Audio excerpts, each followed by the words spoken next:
So these are high density boards. Pipework goes in between them. And yeah, it just looks like the part really good. F-gas pipe tray underneath, so the condensate will drip onto this tray. And then... So this is the Daikin Altherma 3 split air source heat pump. It comes with this nice Daikin integrated unit. How good is this? How nice is this?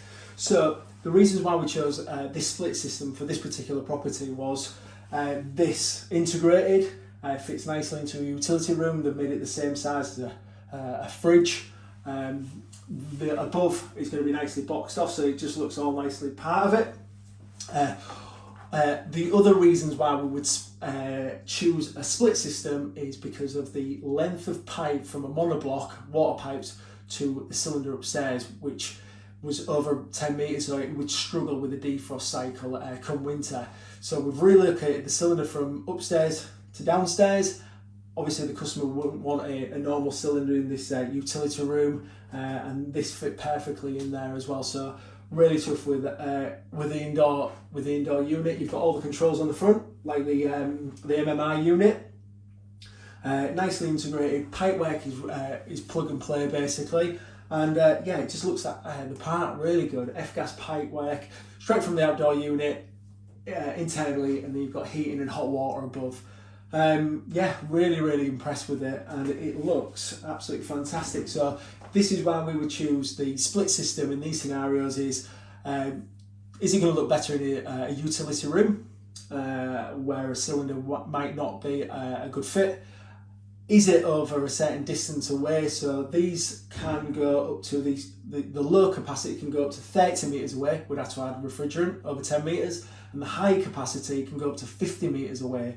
Have to add refrigerant over 10 metres, but it does give you that massive scope. So when the outdoor unit is absolutely miles away, it's the only location, might not go for a monoblock because of the distance. We'd go for an integrated unit as well. And as I say, these are a little bit heavy, so getting upstairs might not be the best answer, but certainly downstairs in kitchens and utility rooms, well, look how good it is. It's amazing. So yeah, really chuffed with this, and that's why we've chosen the split system for this particular unit.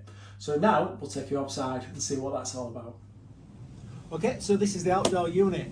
So look how much better this is. We've got nice small refrigerant pipework going underneath, so we don't have that big 28mm pipe outside, which is much better.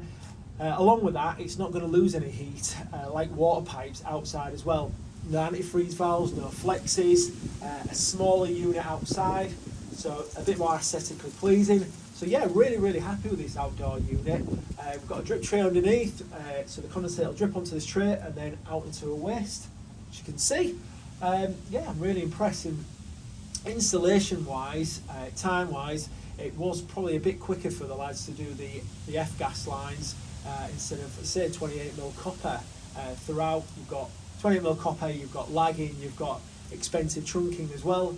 So overall, the outdoor unit is yeah, is a lot nicer unit. Yeah, I'm really impressed.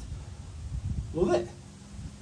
Finally, whilst on this site, we put on-floor, underfloor heating in, on-floor. So these are high density boards, pipework goes in between them. If the customer's prepared to lose 30mm on their floor finish, then this is a great option. So the customer's going to put a 5mm self-leveling screed on top and then tile straight on top of it. How good is this? What an option if you've got concrete floors.